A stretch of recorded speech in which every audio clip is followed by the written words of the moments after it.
In today's session we will be discussing about power equation, okay, and followed by what are all the different power equations for different configurations, that we will have a look, and after that we will start the rest of this the chapter's contents. So first thing, in star connection we have already discussed in the previous class, but as a refresher I just want to give you some input. Total three phase power is nothing but 3 into E phase I phase, okay, 3 into E phase I phase, where E phase is nothing but VL by under root 3, that is line voltage by under root 3 is E phase. I phase is line current only, IL, okay, IL cos phi, where phi is the power factor, okay. Leave about this phi and all, we are not discussing much about phi, but that is the angle between two different combinations. So whereas power is 3 into VL by under root 3 into IL cos phi. Whenever star connection is given, you have to remember one thing, that is total power is equal to under root VL IL cos phi, okay, cos phi. Whereas if right, we have under root VL IL cos phi. If you know what is the line voltage, or if E phase is given, you can calculate the line voltage, okay.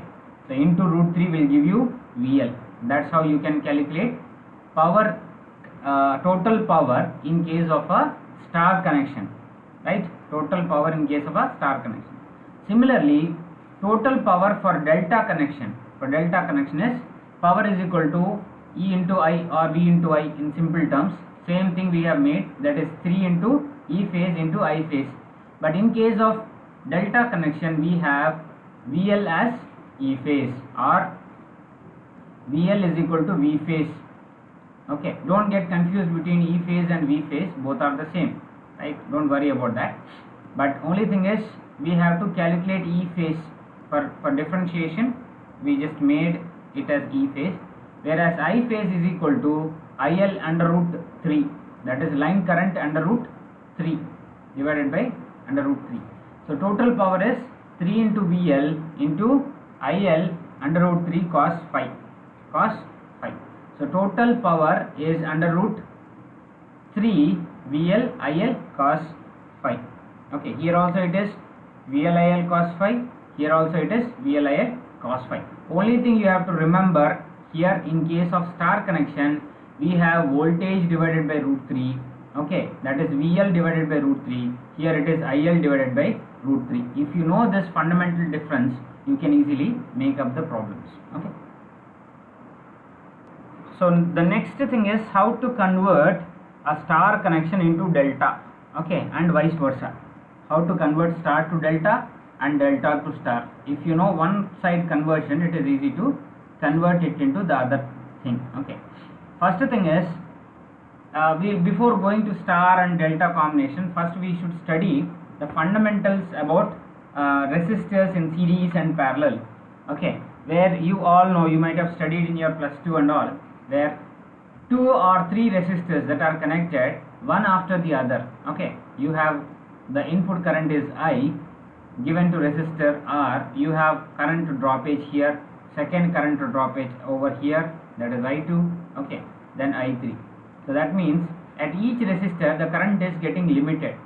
So the total equivalent resistances is equal to R1 plus R2 plus R3, that is the combination of or summation of all the resistors in case of series. Where in case of parallel, the current gets splitted into 3 different currents, that is I gets splitted into I1, I2 and I3. So the equivalent resistance is 1 by R1 plus 1 by R2 plus 1 by R3. It is like dividing with 1 and adding them together, okay. This is like a fundamental thing, okay. So current division in parallel circuit, I have already told you the current gets divided into 3 individual currents when you are dealing with parallel circuits, right. How the current gets divided? So whenever you consider 2 resistors, in case of a parallel circuit like this, we have voltage as input, and through voltage we get some current. So current will be circulating in this loop. Okay, this current is splitted at this node n1. If you have another thing, it will get splitted further. So there is one node where the current is getting splitted into two, where I has splitted into two things, I1 flowing through resistor R1, and it is also splitted into I2 that is flowing through R2. Okay, so there are two currents that are flowing through the network, right? In this network there are two currents, one is I1, other one is I2, but the fundamental current is I only. Okay, right? So since these two resistors are in parallel, what the fundamental equation will turn is, it is nothing but I1, where I1, the current through that is passing through I1 is nothing but I into R2 divided by R1 plus R2. Okay, R2 divided by R total resistance, right? R2 divided by, so for 1 you divide it by R2. Okay, for 2 you divide it by R1. Rest of the equation will remain the same. Okay, rest of the equation will remain the same, right? So this is current division in parallel circuits. Current division in series circuit, since see, current division in parallel we mostly consider the current alone. In series circuit we consider the voltage. Okay, series circuits we will consider the voltage, because in series circuits what happens, resistances are added together. Let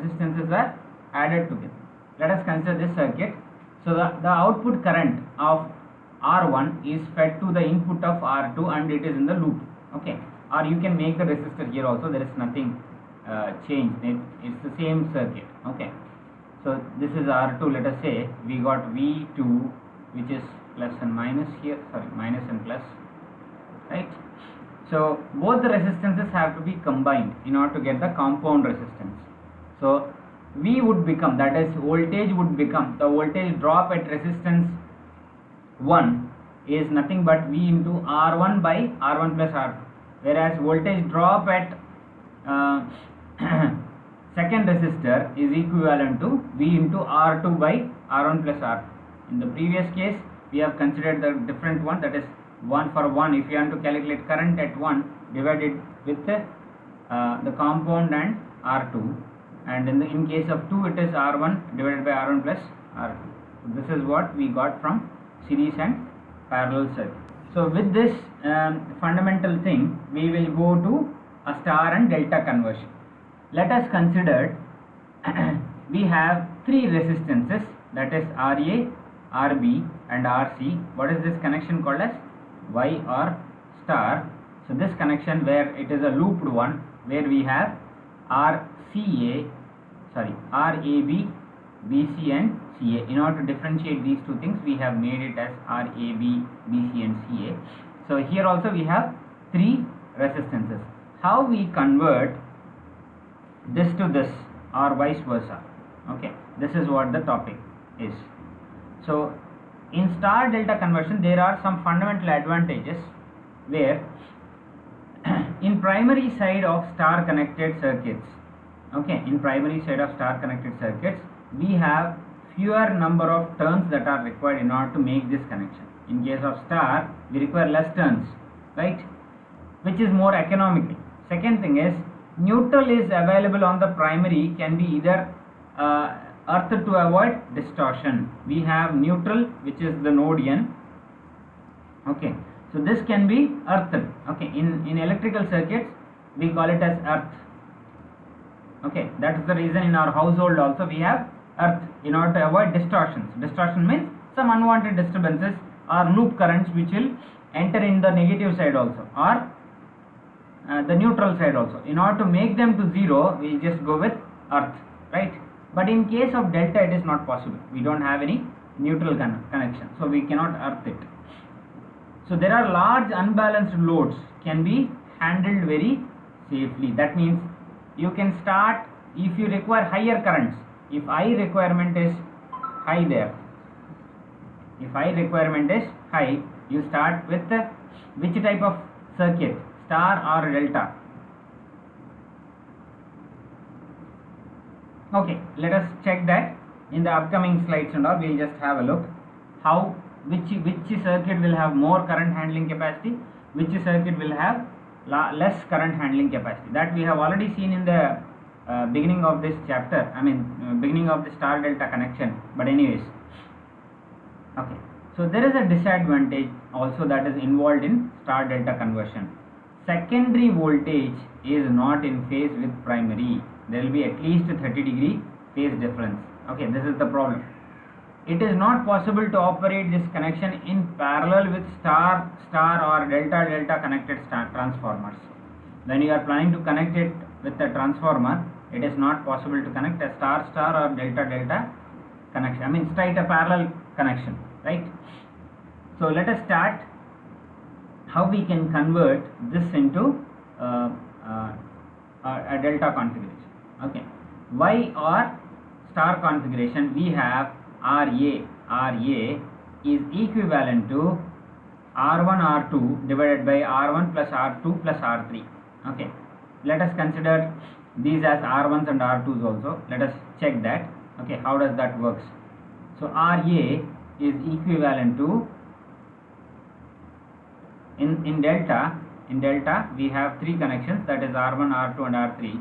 It is equivalent to RA in star is equivalent to R1 plus R2 divided by R1 plus R2 plus R3. It's a combination. Similarly, RB, okay, is equivalent to R2 R3 divided by R1 plus R2 plus R3. Similarly, RC is equivalent to R1 R3 divided by R1 plus R2 plus R3. Similarly, if you want to convert it back, okay, if you want an equivalent resistance in delta configuration, where if you want to calculate R1, that corresponds to star configurations, we have R1 is equal to R1 RA RB RC plus RC RA divided by RB, right? This is equivalent thing. Similarly, we have R2, which is equivalent to RA RB RC RA, same configuration, divided by RC. Okay, the cumulative compound multiplication of the next resistors and divided by the equivalent one which you are targeting, right? So R3 is equivalent to RA RB plus RB RC plus RC RA divided by RA, right? For 3 it is RA, for 2 it is RC, for R1 it is RB. Okay, so the next one you just remember, which is B. A is equal to 1, the next one is B. 2 is equal to B, the next one is C. 3 is equal to C, the next one is A. It is in the loop. Okay, so like this you can configure. Okay, so here you can just check out what are all the nodes that are available. Node A connected with RA, node C connected with RC, node B connected with RB. Similarly, here node A is a combination of R1 and R2. Okay, R1 and R2. That's the reason we got R1 and R2. Node B is a combination of R3 R2. Okay, so that is the reason for RB we got R3 R2. Similarly, RC we have two things, that is R1 R3. Okay, so that is how you can just check for simpler identification and conversion. First you make out the nodes, then it is very easy. So what will define power quality? Power quality, there are a lot of attributes. Okay, let us check what and all things that we have to concentrate with the introduction to power quality. So power quality is always defined as a manifestation in current, voltage, somebody said frequency. That's a very good answer. Okay, your voltage should be good, your current value should be good, at the same time your frequency, it should not deviate. That means if you are planned to provide 220 volts, 5 amps, 50 hertz, it should be with that particular values only. But technically or in real time this might not be possible. Okay, that's the reason they will give a range. Okay, they'll give a range 50 to 55 hertz. If it deviates, it's a problem. 220 to 240 volts. If it deviates, it's a problem. 5 ampere to 6 ampere or 5.5 amperes. If it deviates, it's a problem, right? So these are the range of values or range of different parameters that will define your power quality.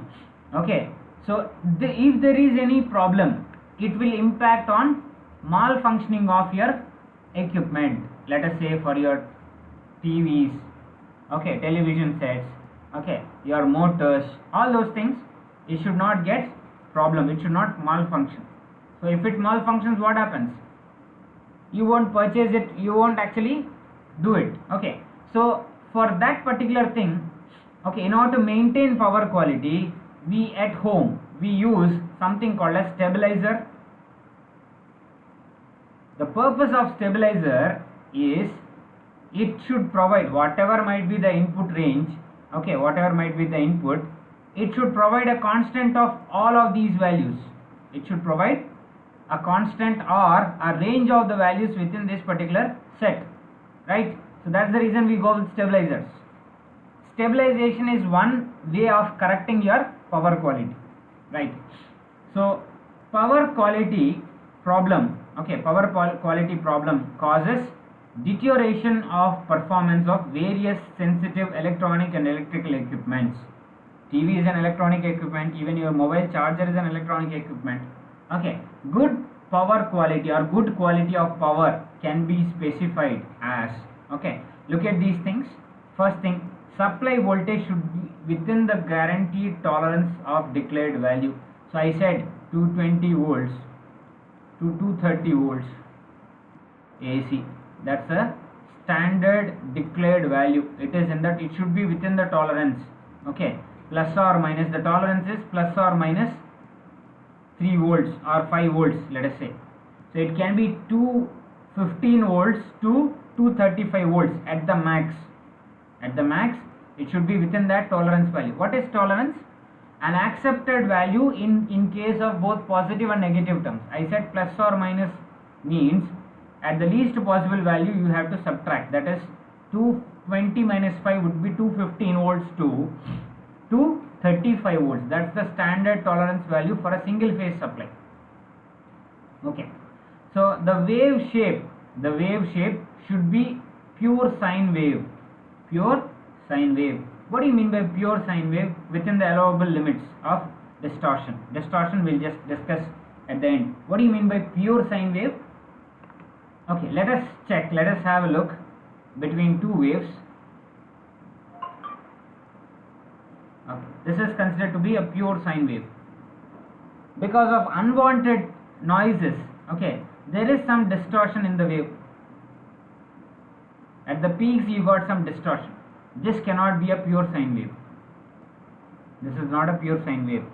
Okay, so most of your inverters, okay, it is actually inverting from battery source which is DC to AC, no, right? So there they'll mention pure sine wave. That means there will be a proper oscillator which will just oscillate the thing within the particular frequency. Then only all your equipments will be stabilized, right? So pure sine wave should be there because all your frequencies depends upon this sine wave time period only. If there is a time period variation, okay, your frequency will vary, right? Voltage should be balanced in all three phases. Okay, if you have very standard impedances or loads, okay, you can balance the three phases, else it is not possible. From the supplier end, voltage cannot be fully balanced, only at the user end we can balance. Supply should be reliable, that means it should be continuously available without any interruption. Okay, if in case interruption occurs, then you have to put one UPS system, that is uninterrupted power supply, right? So these four are the attributes for power quality. Okay, these are some specifications for power quality. Why power quality is very important? Okay, power quality, it should not, if it is interrupted all the time in an industry, production will be interrupted. Your business will lose the margin on the product, on a bulk product, right? So damaged product, okay, interruptions can damage a particular product if it is continuously made. That means if a bulk load like a motor, if it is continuously on and off, what happens? The coils inside the motor will turn deteriorating and ultimately damage, burnout. Okay, so when there is an improper power quality, or if the power quality is not fair, okay, if the voltage disruption is there will be always some maintenance, correcting problems will be there, repair, damaging the products, continuously you have to maintain the products, right? That's the reason they always maintain one uninterrupted power supply system. It could be a diesel generator or something like that. Okay, whenever there is a trip in the, or there is a change in the voltage or maybe something, immediately that thing will switch on. Okay, switching off this main supply. So there are some hidden costs if the voltage is not proper, if there is a voltage sag and all. Okay, voltage sag and all we'll discuss in the upcoming slides. So there are some hidden costs which will impact your production or your whatever the product you are using, a particular thing, right? So these four things are very important when you are dealing with power quality. If there is an improper power quality, all of these will be impacted on your business or on your product, okay, whichever you are deploying your power. So good power quality can be specified as waves should be pure sine wave, voltage should be balanced, supply should be reliable. Okay, so causes of poor power quality: variations in the voltage, magnitude and frequency. That's the first thing. Variations in frequency, okay, that can raise system dynamics or harmonic injection. Okay, this is the problem, right? Consequently, the voltage or current waveforms of a power system ceases to be a pure sinusoidal nature but consists of harmonics. I have already told you what is a harmonic. It's a repetition of noise in all the continuous sine wave or whatever cosine wave. Okay, so because of poor power quality, these unwanted noises will cause harmonics. Okay, harmonics means repetition, right? Voltage fluctuations. This is a very important thing, where you have not a steady state voltage. You can have a look in the graph. This is the steady state voltage. That means peak to peak. Okay, peak to peak, if you measure, it should be uniform both in positive and negative. That is a steady state voltage. You can just have a look in the unwanted or distorted voltage wave, where the peak to peak is not uniform both in positive and negative peak. So this is a problem. Okay, that is called as voltage fluctuation. Okay, fluctuations will include sags and swells. Okay, sag in the sense the downward motion of your peak, swelling in the sense a small projection in the both, like positive and negative part of your wave. That's called as swag and swell. Sag in the sense it's a elongation of your amplitude. Swelling in the sense decrease in the amplitude, right? We have discussed it here, somewhere here, voltage sag. Okay, so that is this thing. Sag in the sense increasing part in the both positive and negative portion of your wave, whereas swell is nothing but a small protrusion in the wave, right? This is voltage fluctuation. What is a transient or impulse? Okay, impulse or transient, it is also called as surge. Okay, so all your computer, what do you call, there is something called as spike guard or surge protector. Okay, surge protector. What does this do? This will actually mitigate the surges. Okay, this will mitigate the surges. Surge is nothing but a transient. Okay, so transient nature of your wave is something like, you can see this waveform. So I'll just explain what is this particular portion of the waveform. It is a large amount of unwanted noise that is acting, okay, that is acting over a particular less amount of time. The time value will be very less, but the peak will be unwanted peak. Okay, so this will actually create a lot of problems. Okay, generally your stabilizers will protect your device from these spikes, okay, or surges. Okay, your spike guards will protect it from unwanted surges. Okay, so it will vary greatly in magnitude but not in the time value will be very less, but it will vary in the magnitude. Similarly, what is a harmonic? Okay, so harmonic we have already discussed. When a dynamic power load produces time varying amplitude in the current waveform depending on the load characteristics, which consists of some fundamental and harmonic component. So that means a dynamic power. What is a dynamic power system? Dynamic power system, can you tell what is like? So for assessing the power quality, it is always necessary to know what is harmonic distortion, or TMD, total harmonic distortion, TMD or THD. Okay, total harmonic distortions. Okay, so THD it could be in voltage or current. It could be in voltage or current, where total harmonic distortion in current and voltage is Vk, where K is the kth harmonic. Okay, kth harmonic. You take from A to K, there are K number of harmonics, right? Similarly, I to K. So if you measure this total number, that means the total number of harmonics, you can actually mitigate these harmonics. There are different methods to minimize these harmonics or repetitions, right? So first method, okay, is series connected filter. Harmonic is nothing but unwanted noise, right? How to remove it? In case of a system which is connected with a series filter, can remove it. Okay, harmonics are unwanted noise signals that are present in your main power signal, right? So these filters are connected in series with power system networks. Generally RC filters are used. Okay, a combination of resistor and a capacitor. So this RC filter are connected in series. That means multiple number of RC filters are connected in this fashion.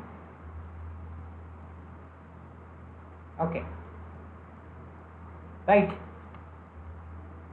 So how these RC filters will actually eliminate the unwanted harmonics? So here the capacitor is the very active element, where it will continuously charge, and by charging it will allow the AC supply. Okay, since it got a frequency component in it, while DC components are held over here, right? That is how your RC network acts as a filter, right? So these filters are connected in series with power system network to offer high impedance. Okay, high impedance at turning frequencies. High impedance offers by filters allow very little harmonics. That means unwanted harmonics, if there is a short harmonic, okay, this is considered as a DC only. So this DC will be held by the capacitor. Okay, this is how your harmonics are mitigated. Okay, so for harmonic removal you require a filter, right? So shunt connected filters. Okay, shunt connected filters. This is one type of method to eliminate harmonics. So there I have discussed about an RC filter. Here we can use an LC filter also. Okay, LC, resonating or parallel resonating circuit. What is resonance? Resonance is the frequency at the other object will also starts vibrating or moving at the same frequency, right? That is called as resonating frequency, right? Whenever you are applying your voltage to a filter like this, what happens? Because of this resonating frequency, this is a combination, RLC combination. Okay, RLC combination. We have just eliminated R because R will be there in all circuits. So LC is the primary component. Okay, so the resonating frequency value is F. Okay, F is not the fundamental frequency, resonating frequency is equal to 1 by under root 2 pi LC. Under root 2 pi LC. There is no root for the LC. So this is how you can generate a frequency which will oppose the actual frequency component or actual harmonic component, right? you have a frequency of unwanted noise frequency.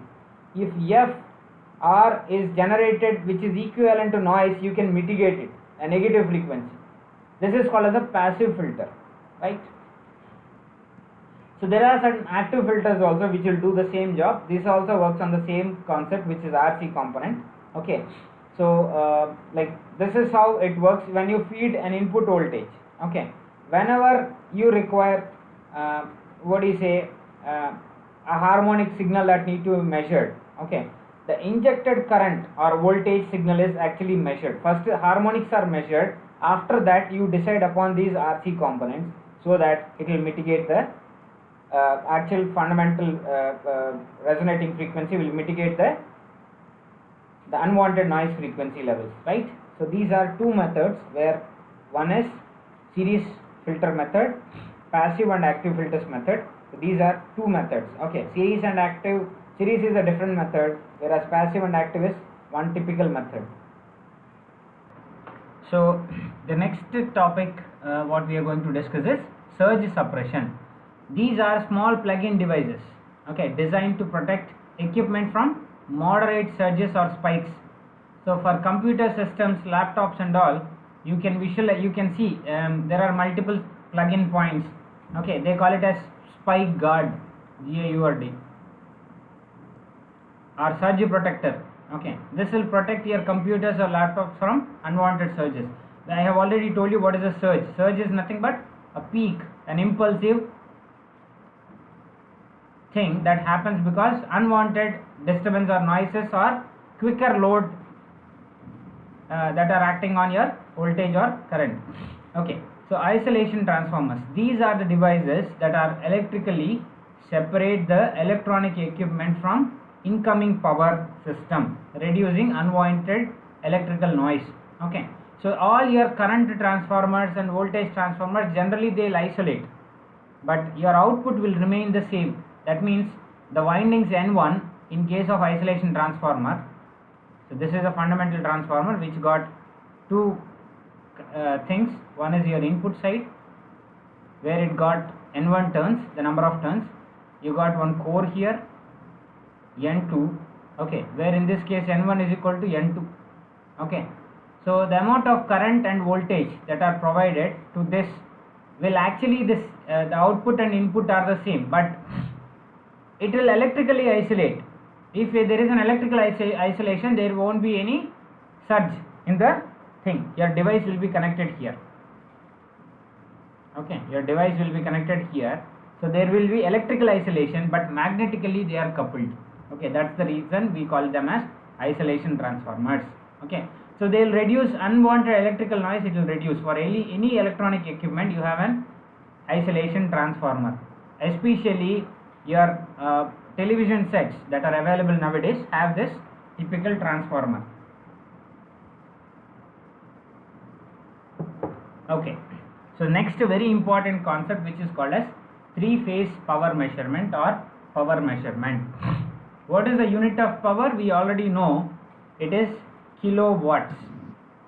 When you just measure this power over a duration of time, it is termed as kilowatt hour. Okay, in our households we have this typical thing. Okay, we have this typical thing. So three-phase power is common method of alternating current. We already know this. It's a polyphase system, and it will distribute alternate power from electrical grid to your suppliers. These concepts and all we have already studied.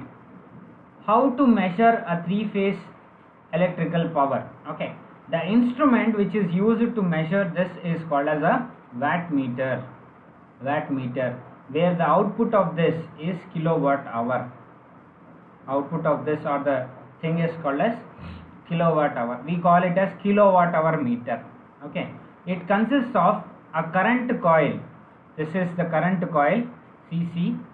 It is called as an ML coil, right? It's a ML coil. A potential coil PV. This is called as a resistive coil or potential coil, RC or potential coil, right? So here the current coil and the potential or voltage coil both are separated or by nodes M, L and PV. ml and PV. Whenever you are providing supply to this coil is responsible for measuring voltage, this coil is responsible for measuring current. Okay, so the product of that is P is equal to product of V into L, V into I. Okay, V into I cos or sin phi depending upon the type of voltage you supply, right? So full voltage is applied across potential coil. It carries a very small proportionate current applied to voltage. This will measure voltage, this will measure current, right? So in three phase we require 3 watt meters. In single phase we require 1 watt meter connected in each phase. 3 single phase watt meters are connected in each phase. That becomes a 3 phase.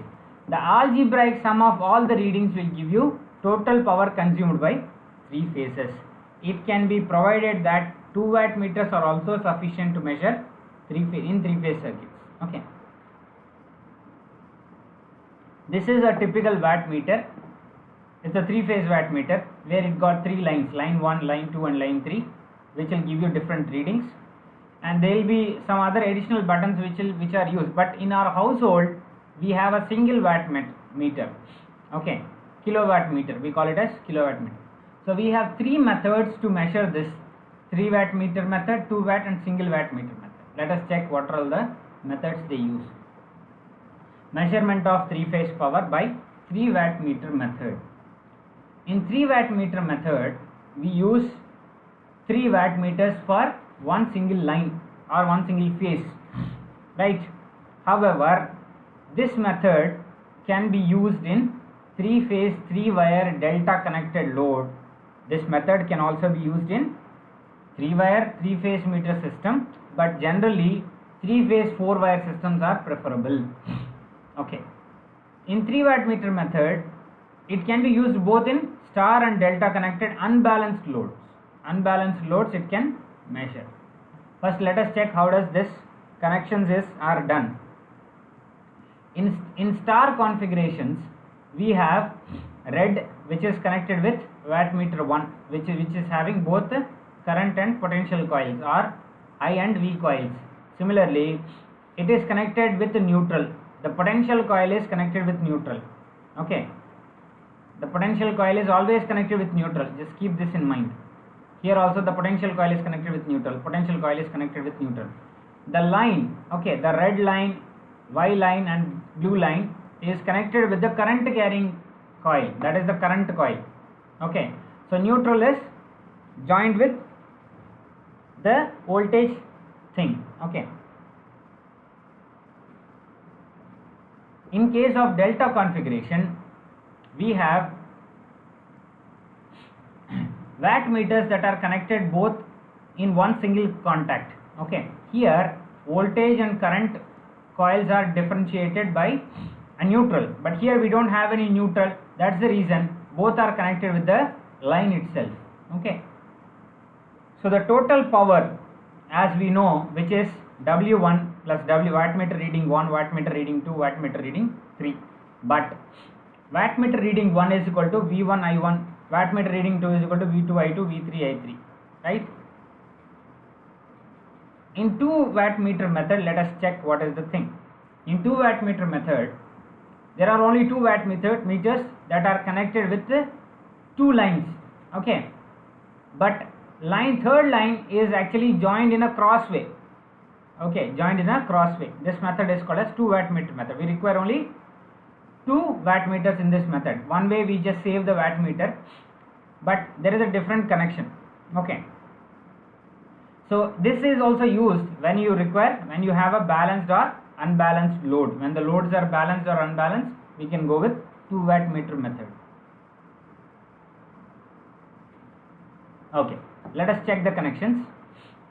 Here wattmeter 1, whereas the current coil is connected with red, whereas the potential coil is connected with both the things, that is V and Y.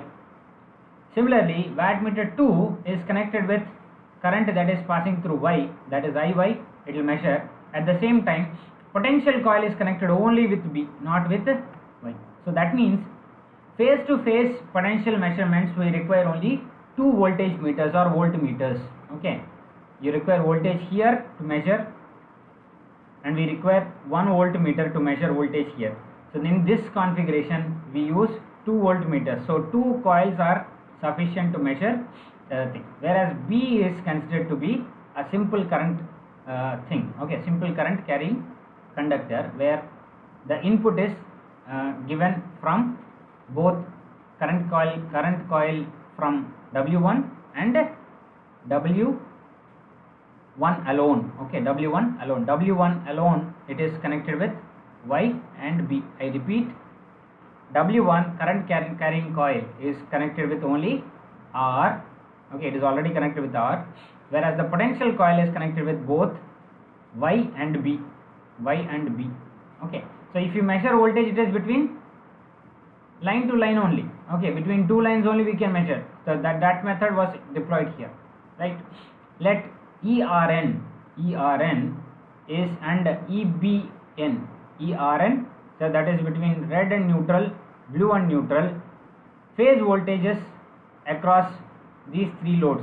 These are the phase voltages, right, between whereas IR, IY and IB are the phase currents. Let us say IR, IY and IB are the phase currents. Okay, so W1 for instantaneous current that is passing through the coil of wattmeter W1 is given by, that is IR. This is instantaneous current, right? Instantaneous potential difference between potential coil of wattmeter is ERN minus EBN. Between R and Y only we have connected, but we don't have any neutral here, but neutral is considered in order to measure the phase voltage. Okay, but line voltage, if you want to measure directly, you can connect a voltmeter in between two lines. That's what we have studied. So instantaneous power measurement is nothing but IR into ERN EBN. So this is the instantaneous power that is measured by wattmeter 1. Similarly, wattmeter 2, it is connected between IY. Okay, so EYN and EBN is the wattmeter 2 readings, which is the potential difference between these two things. Similarly, wattmeter reading is IY, or the total wattmeter power that is measured is EYN into EBN into IY, right? So cumulative power that is obtained from both the things is totally dependent on Kirchhoff's current law, whereas KCL will define the algebraic sum of the currents that are passing through a closed network or any typical network is equal to 0. Sigma I is equal to 0. That is, if you just combine wattmeter 1 and wattmeter 2 readings, that is IR into ERN minus EBN plus IY EYN minus EBN. This is the cumulative wattmeter readings. Okay, here what and all elements that are there you can take as common: BN, EBN and EBN. Both the cases it is there. I into ERN plus IY into EN minus EBN into IY plus IR, IY plus IR or IR plus IY, right? So that is, if you just consider this equation, this particular equation, what will you get? This is plus IB is equal to 0 minus IB if we get, okay, minus IB, IR plus IY is equal to minus IB, right? When you just equate this, I'll just make it here, IR plus IY plus IB is equal to 0. When you just take this to this side, what happens? IR plus IY is equal to minus IB. Based on this equation, if you apply this here, this will become minus IB. Minus minus gets cancelled, so that is IB into EB. Okay, is this clear? So that is IRN into ERN, IY into EYN, IB into EBN. Based on Kirchhoff law, the total equation is dependent. So that means the total power is nothing but this thing only. Okay, from all the previous equations we have studied, current into voltage will give you the total power. So the total power is equivalent to 2 wattmeters readings only, if and only if the connection is made in this fashion. Okay, the connection is made it in this fashion, right, where the compound power is given by the equation W1 plus W2, which is equal to P. So it is the total power absorbed in 3 loads. So in 2 wattmeter delta method, where we have wattmeter that is connected between IR and IY, where B is left the same way, the same connections are also deployed here. That is, voltage coil is connected with B, voltage coil of Y is connected with B as well. Okay, whereas current coils are only measured with these 2 line currents. Okay, so W1 is equal to IR, which is equal to I1 minus I3. You just check the currents that are flowing in the circuit. IY is splitted into 2 things, that is incoming current I1 and outgoing current I2. Similarly, let us say I am just making the nodes A, B and C. Okay, from node B there are 2 currents that are splitted. From node A there are 2 currents that are splitted. From node C there are 2 currents which are splitted. Okay, that is, node A is giving, sorry, okay, here we have R that is connected with the current coil I. Okay, the voltage coil is connected with Y and as well as B. Okay, preferably with B, not with Y. Okay, don't consider Y. Similarly, we have at Y we have another wattmeter where current coil is straight away connected in series, but potential coil P is connected with B, right? Here let us consider 3 nodes. Let us consider 3 nodes A, B and C, right? At Y the current is splitted into I1, which is incoming current, outgoing current is I2. 2 currents are joining at IY. Similarly, 2 currents are joining at A, 2 currents are joining at C, right? So since it is a closed loop circuit, whatever the incoming currents will be in a closed loop, they'll iterate, right? This concept you remember. So the instantaneous current, previously we have considered what? Instantaneous what? Current. In this equation also we have considered instantaneous current.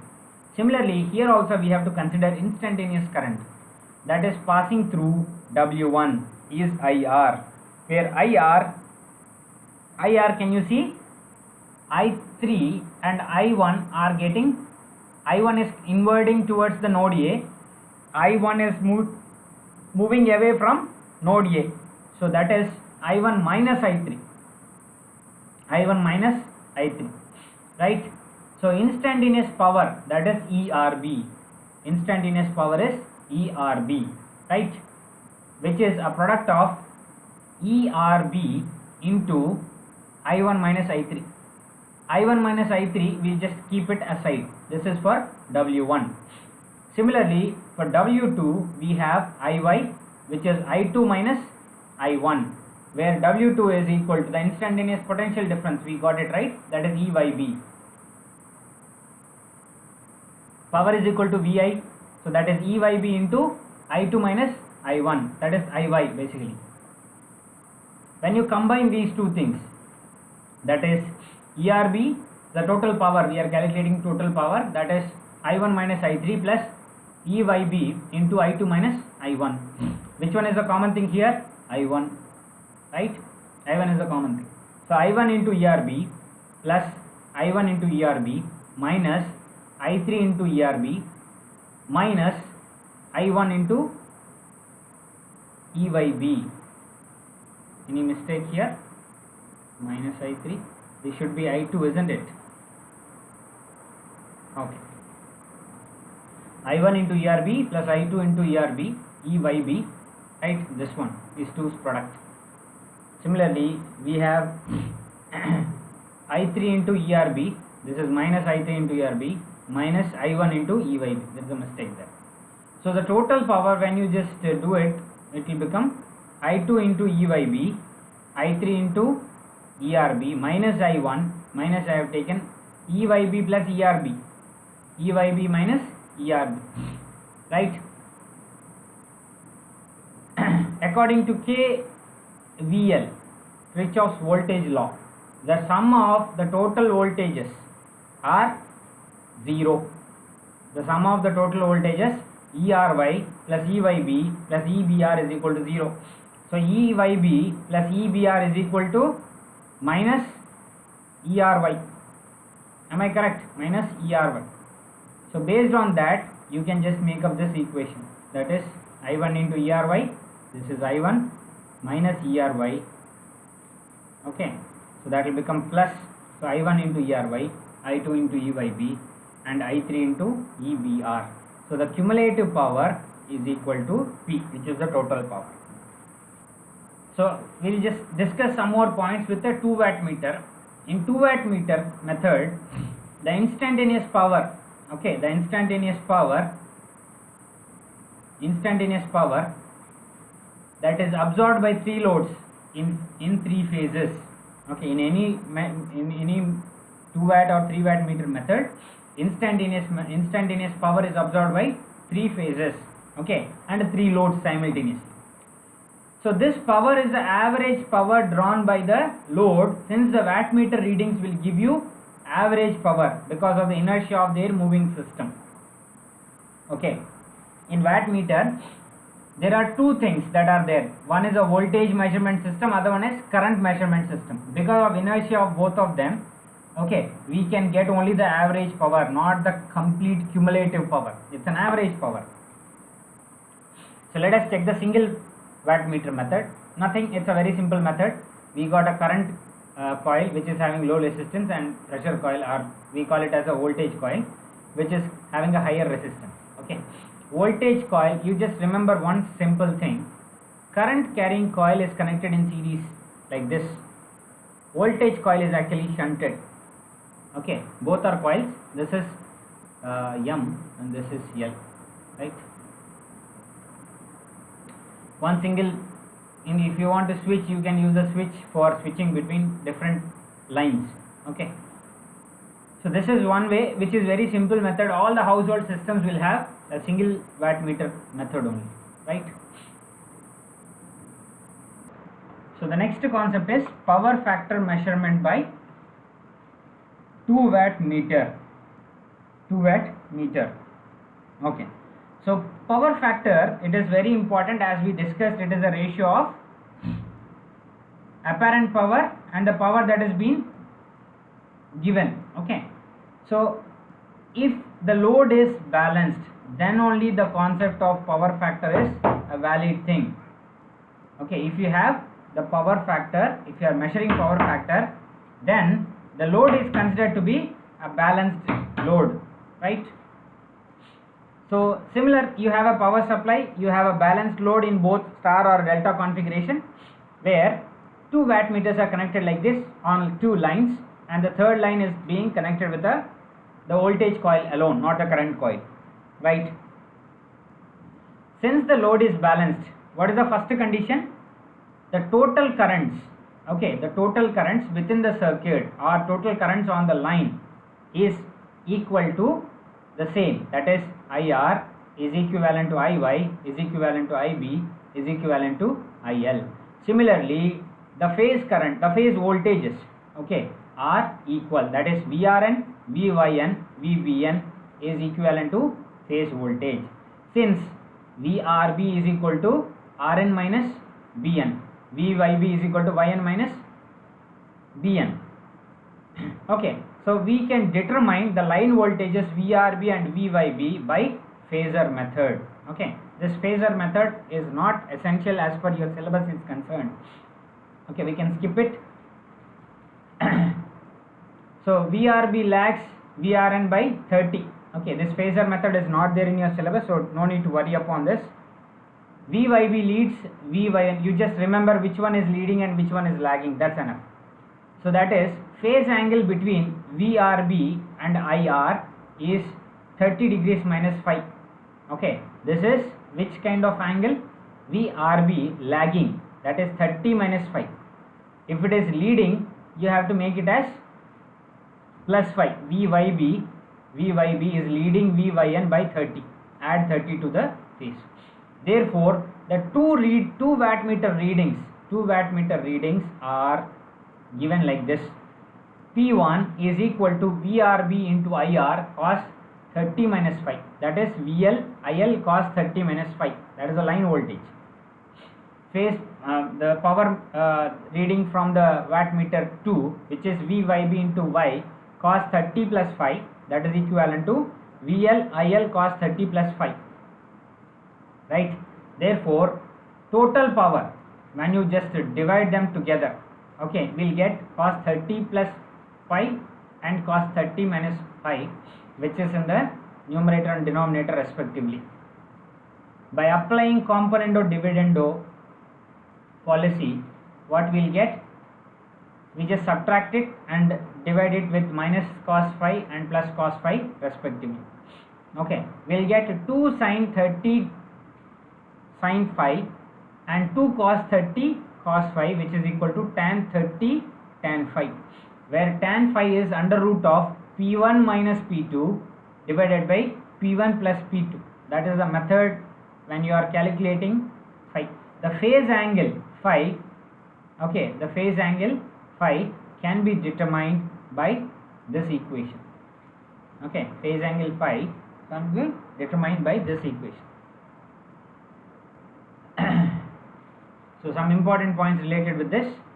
If phase angle pi is equal to 0, P1 is equal to P2, less than 60, P1 and P2 are positive, okay, that are added together. When it is equal to 60, P2 is equal to 0, greater than 60, okay, P2 is negative. If power factor is 0.5, okay, P2 will be negative, right? In such case, the connection of either current coil or potential coil has to be reversed in order to make positive deflection, right? This is all about how to calculate phase angle and power factor from the 2 wattmeter method, right? Let us have this problem. A 2 wattmeter method was used to determine input power to a 3-phase motor. Keep this in mind, it's a 3-phase motor. The readings were 5.2 kilowatt, 1.7 kilowatt, okay, respectively. Line voltage is 415 volts. Calculate total power, power factor and line current. Okay, we have to calculate total power P, W1 plus W2, power factor PF and IL. These are the 3 values which we have to calculate. First thing, total power, which is 5.2 plus. Why it is minus here? Just have a look. Okay, minus 1.7. The value is given as minus 1.7. That's the reason it is minus here. Even though you add, it should be subtracted.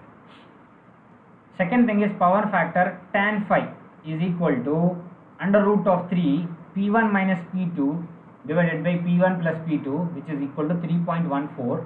Tan inverse, we have to calculate phi, right, which is tan inverse 3.41, that is 73.39, 73 degrees 39 minutes, where power factor is equal to cos phi, where cos of 73.39 minutes is 0.281. This is the power factor. So power factor in the previous equation we have forgot to tell you, that is this, with this phi only, cos phi is the power factor, right, which is mentioned here. Okay, the last one, the line voltage or line current, they have asked to calculate, which is under root 3 VL IL cos phi. Cos phi is this value, right?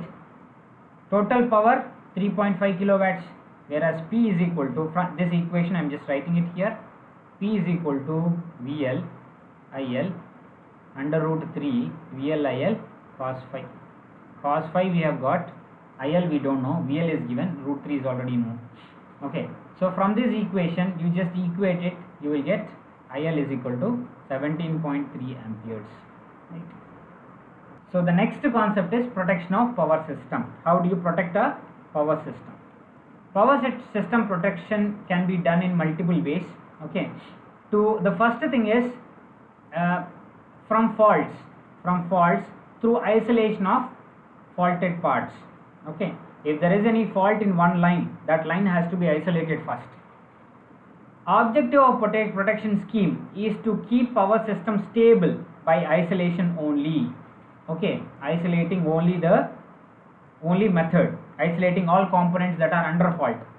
Okay, leaving other networks still in operation. One line is fault, that line has to be isolated. So there are a lot of methods that are used, but here one method is protective relays. There are some devices that will protect, protective relays. They'll control tripping the electric circuit breakers surrounding faulted parts. In your household network also, in the mains, you have a voltage tripped circuits or circuit breakers. So those circuit breakers will protect if there is a short circuit. Okay, large current is employed, it will trip off, it will switch off. So that is one method, that is isolation method only. Okay, so you can actually reclose the system to restart. When you just switch on the system, the system will restart. Okay, once you define the fault and correct the fault, then you can do this. Instrument transformers, I have told you, in your mobile chargers and all those things there will be instrument transformers, both in current transformer or voltage transformers, relays, circuit breakers. Okay, all these things will have some safety. Safety is the prime factor in electrical circuits. Second one is economy and the third one is accuracy. So based on these three things only, all the protective device will work. Okay, relays are simple, very simple. Safety, transformers you can use either potential or current transformers for isolation. Economy, you can use relays. Accuracy and all, you can use instrument transformers, again over large operating ranges. Protective relays, these are basically switching circuit based on temperature, based on current, based on voltage, they will work. Okay, tariff, the word tariff will tell you it's a kind of billing. But on what basis the billing is done? There are different schemes and methods. Types of tariffs. In types of tariffs, we have different methods. Each individual country will employ in order to. So basically, what is this tariff is? How do you define this tariff is? It's the rate at which the energy of electricity or the electrical energy is sold based on one particular method or methodology. Okay. So this will give you one basic, this whole tariff scheme will give you one fundamental thing. Okay. So in tariff there are certain schemes that are followed. Okay. First thing is how to evaluate your tariff. First thing is simple tariff. It's a compounded tariff. Add together. Okay. 100 units, one rate. Unit is 1 kilowatt hour. Okay, 1 unit is 1 kilowatt hour. 100 units you have one scheme, 5 rupees. After 100, 101 to 999, 8 rupees. This is a simple tariff. Flat tariff. Flat tariff is throughout whatever units you carry, it will be the same rate. Block rate tariff, two-part tariff or maximum demand tariff, power factor tariff, three-part tariff. These are the 6 methods that are generally employed in order to calculate how much energy you have consumed. First thing, simple tariff, which will have a fixed rate per unit energy is consumed. Okay, there might be slabs, but that slabs, in most of the cases there won't be any slabs. Okay, slab in the sense 100 kilowatt hour one price, that is what a slab. Simple tariff, even a simple consumer can understand. There is no differentiation between small and big consumers. Okay, industry same rate, household demand or domestic same rate. Cost per unit is very high, that's what generally people will talk. If power is not being given at a rebated value, you don't get it at a thing. Okay, so 0 to 1000 units or 1 lakh units, it will be calculated very simple, in a simple fashion. Flat tariff, this type of tariff, different consumers will have different rates. Okay, that is mostly employed in India.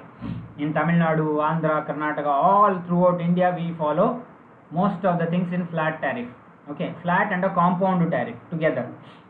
Industry 10 rupees per unit, domestic 5 rupees per unit, if it is a business 6 rupees per unit. Okay, so like this there is a discrimination. There's a lot of discrimination that exists between small and large consumers. Advantage, large consumers are encourage this type of tariff because they'll get it at a flat price, 10 rupees per unit. But this tariff is easy to calculate, but there are some disadvantages. Energy meters are required to be installed as per customer's premises. This is what the problem is. Okay, supplier does not get any return for connection given to the customer if doesn't consume any energy in the particular period. Okay, this is the biggest disadvantage. Supplier will not get any return if he is not using, no. But in India, in order to avoid this, what happens, there will be a minimum rate, minimum. Okay, in states like Karnataka and Andhra Pradesh, what they have, if you use or not, you have to pay 50 rupees as a standard charge. Okay, standard charge. But in Tamil Nadu that scheme might not be there. In 100 below 100 units, 100 kilowatt hours, if you use, your bill will be zero.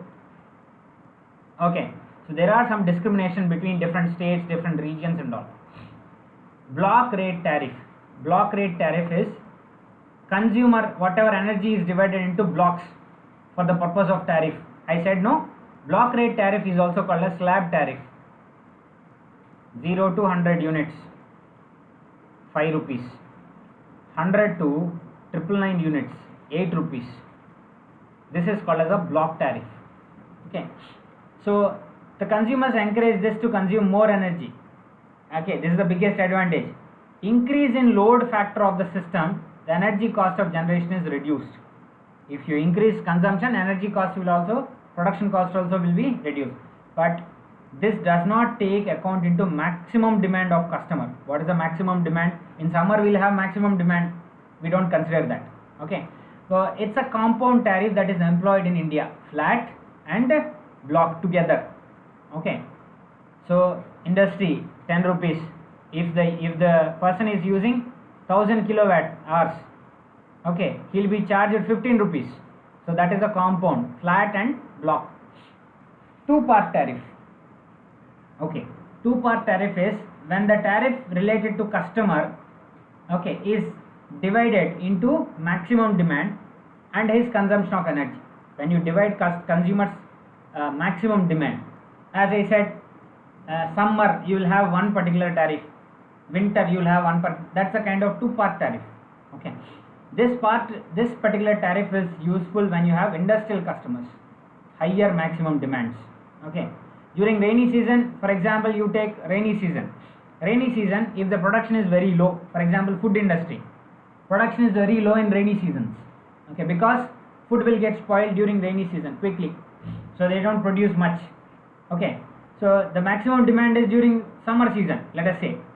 Or cannery, some cannery is there which will do some canning operation. For example, mangoes, you have to dry mangoes. Okay, so dried mango operation happens in, it's a seasonal fruit, so your maximum demand will be in summer. Okay, so it will take considerations of the demand of the consumer, right? So its maximum demand is indicator to install, but what are the fundamental disadvantages? Maximum indicator to be installed in the premises for accessing maximum demand consumer. So maximum demand indicator should be installed. That's a cost involved thing. Consumer has to pay some fixed amount per kilowatt whether the consumes energy in a particular period or not. This is actually a biggest disadvantage. Okay, so all these three, that is flat, block and two-part tariff, are being employed in India. It's a combination, right? Whether you consume it or not, for example state of Andhra Pradesh and Karnataka, whether you consume it or not, you have to pay 50 rupees as a standard thing, or 100 rupees. Now they have made 100 or not, I don't know. So this is employed mostly in India. Okay, power factor tariff, this is a way advanced version. So it is based on cos phi, power factor we know, which is cos phi. So we have to install a specific type of instrument, okay, in order to calculate this cos phi, right? So this cos phi is calculated in order to consider this output. There are two types in this One is kilowatt ampere method. There are different methods, but out of which two are mostly employed. Sliding scale tariff or average PF tariff, kilowatt hour or kVAR tariff. Okay, kilowatt hour tariff or kilo voltage ampere rating tariff. Okay, kVAR tariff. So based on these three things we will calculate the power factor. It has not been employed in India. There might be some industries which will employ this method, but you require sophisticated equipment to calculate average cos phi. Okay, average cos phi in order to generate the billing. Okay, three-part tariff. First part we have, this is another method. Consumer will be charged in three parts. Fixed charge, which includes interest and depreciation. Semi-fixed charge, which is calculated on per kilowatt hour based on demand. The running charge, which is calculated as per the power consumed by the thing. This is a three-part tariff. Okay, so this also is slightly similar to that of your compound tariff. So power factor improvement. In power factor improvement, we just use, so power factor is nothing but cos phi improvement. Okay, so it has to be maintained at a standard value. In order to do that, you have to first calculate what is the active power and what is reactive power. Okay, kilovolt ampere rated power is called as reactive power, right? So when you are using typical devices, for example, total power is supplied to a motor. Okay, let us check what happens. Okay, in case of motor with capacitors and without capacitors, first thing is without capacitors. You have connected two motors. The total reactive power will be more in these two motors, so that can be isolated or removed by using a capacitor bank. So capacitor banks acts as a power factor corrector, okay, or power factor correction circuit. Okay, so that's the end of this unit 1. Thank you.